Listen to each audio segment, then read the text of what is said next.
औज़ुबिल्लाहि मिनश्शैतानिर्रजीम बिस्मिल्लाहिर्रहमानिर्रहीम। University life का जो फ़ेज़ होता है वो एक ऐसा टाइम है, एक ऐसा फ़ेज़ है जिसके अंदर जाने के बाद बहुत सारे स्टूडेंट्स ख़ुद को निखार लेते हैं और बहुत सारे स्टूडेंट्स ख़ुद को बिगाड़ लेते हैं।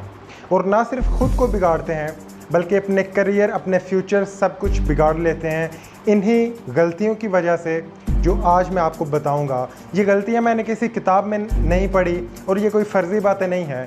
ये वो बातें हैं जब मैं यूनिवर्सिटी में गया, डिफरेंट लोगों को देखा और ये गलतियां होते हुई देखी और इनके रिज़ल्ट भी देखे। तो कुछ तो ऐसी हैं जो मेरे अपने साथ भी हुई, जो मैं आपको बताऊँगा।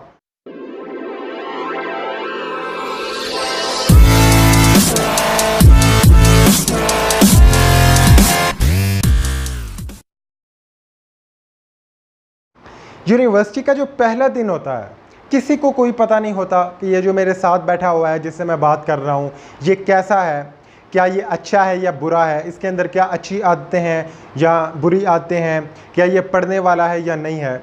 तो क्या होता है कि जब भी हम यूनिवर्सिटी स्टार्ट करते हैं तो पहले दिन जिस बंदे के साथ इंटरेक्शन बनता है, फिर अगले लम्हे उसी के साथ इंटरेक्शन बना रहता है, जो कि बिल्कुल भी अच्छी बात नहीं है।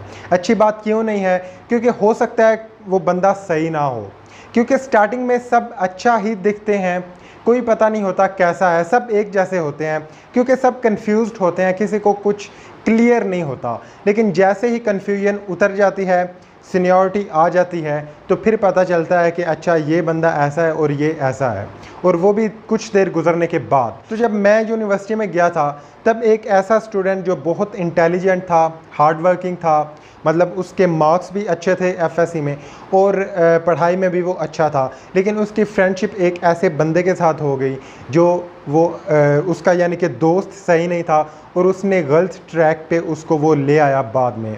और अब मेरा 5वां सेमेस्टर है, उसका भी 5वां सेमेस्टर है। अब फ़र्क सिर्फ ये है कि ना तो उसका जीपीए सही है और ना वो पढ़ाई में सही है, क्योंकि उसको एक अच्छा दोस्त नहीं मिला, एक अच्छी कंपनी नहीं मिली।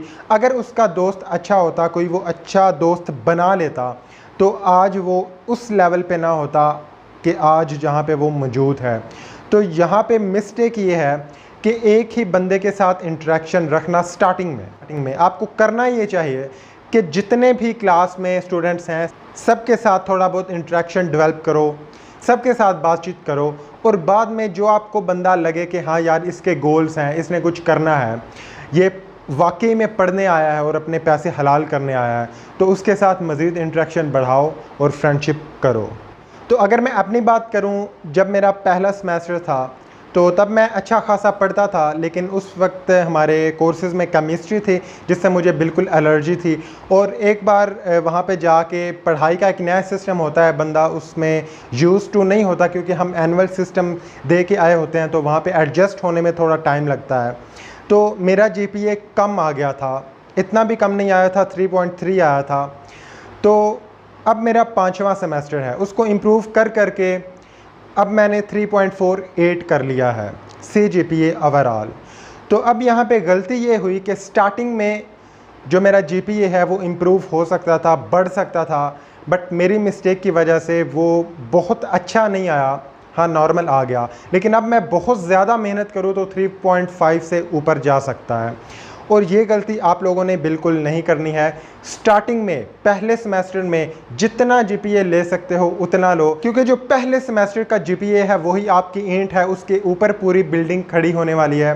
तो कोशिश करो कि 3.5 से ऊपर जीपीए लो पहले में, तभी आपका मेंटेन रह सकेगा और अच्छा जीपीए बनेगा जब आपके 4 साल गुजर जाएंगे। स्टार्टिंग में कम जीपीए मत लेना और अच्छा पढ़ना। बड़ी अच्छी तरह याद है वो दिन, वो मोमेंट, वो टाइम जब हम बस में बैठे हुए थे, हम सीनियर्स बन गए थे, यानी कि हमें 1 साल हो चुका था और जूनियर्स भी वहाँ पे बैठे हुए थे। वो जूनियर्स जो थे बहुत ज़्यादा खुश थे और अपनी अपनी बातें बताते थे सबको, सीनियर्स को भी जूनियर्स को भी, कि आज ये हुआ वो हुआ, सारा मतलब चिल मोमेंट था। लेकिन जैसे ही 2-3 महीने गुजरे, और वो वाला दिन मुझे याद है अभी भी कि एक जूनियर जो बस में बहुत ज़्यादा बातें करता था कि आज मैंने ये किया वो किया, वो बैठ के रो रहा था। और जब हमने उससे पूछा कि भाई क्यों रो रहे हो, तो उसने कहा कि आज हमारा मिड का पेपर था तो बिल्कुल भी अच्छा नहीं हुआ, मुझे नहीं उम्मीद कि मैं पास भी हो सकूं, यानी कि 10-20 मार्क्स भी ले सकूं। गलती आपको बिल्कुल भी नहीं करनी है, क्योंकि कॉलेज में और स्कूल में पेरेंट्स का भी प्रेशर होता है, टीचर्स का भी प्रेशर होता है। यूनिवर्सिटी में जाके ये दोनों प्रेशर कम हो जाते हैं, ख़त्म हो जाते हैं, तो स्टूडेंट के माइंड में एक फ्रीडम आ जाती है, उसके एक्शंस में फ्रीडम आ जाती है। तो कभी भी ये मत समझना कि मैं यूनिवर्सिटी में आ गया हूँ तो मैंने टाइम बस ऐसे ही वेस्ट करना है, क्योंकि वहाँ पे महसूस नहीं होता कि इंसान का टाइम वेस्ट हो रहा है, हालांकि वो वेस्ट हो रहा होता है। तो ये मिस्टेक आपने नहीं करनी, और इस बात से आपने ये सबक लेना है कि डेली का काम डेली करना है। वहाँ पर आपको कोई नहीं कहेगा कि पढ़ो, टीचर्स भी नहीं कहेंगे, वो बस आके लेक्चर्स देंगे, चले जाएंगे, और स्टूडेंट्स फिर वैसे ही चिल करेंगे, और उस चिल में टाइम निकलता जाएगा और एट द एंड आपका करियर नहीं बन पाएगा। तो इसलिए आपको ऐसा नहीं करना है, स्टार्टिंग से ही पढ़ना है और पेपर की अच्छी तैयारी करनी है, अपनी स्टडीज़ को टॉप प्रायोरिटी में रखना है। जो मेरी नेक्स्ट वीडियो का टॉपिक होगा वो ये होगा कि आप यूनिवर्सिटी में कैसे पढ़ो, कैसे इफ़ेक्टिवली पढ़ो ताकि आपका GPA अच्छा आ सके या फिर फ़ायदा ज़्यादा हो सके। ये मेरी वीडियो का नेक्स्ट टॉपिक है। Wish you all the very best.